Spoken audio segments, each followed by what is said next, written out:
أعوذ بالله من الشيطان الرجيم. بسم الله الرحمن الرحيم.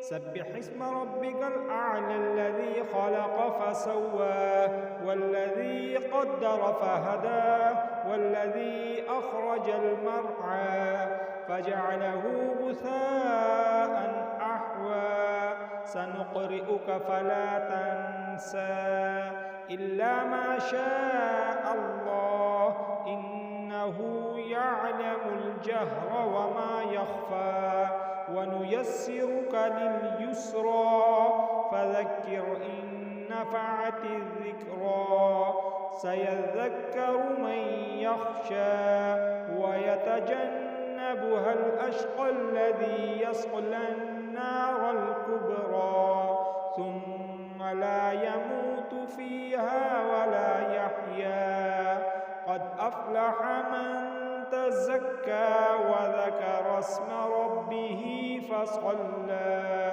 بل تؤثرون الحياة الدنيا والآخرة خير وأبقى إن هذا لفي الصحف الأولى صحف إبراهيم وموسى.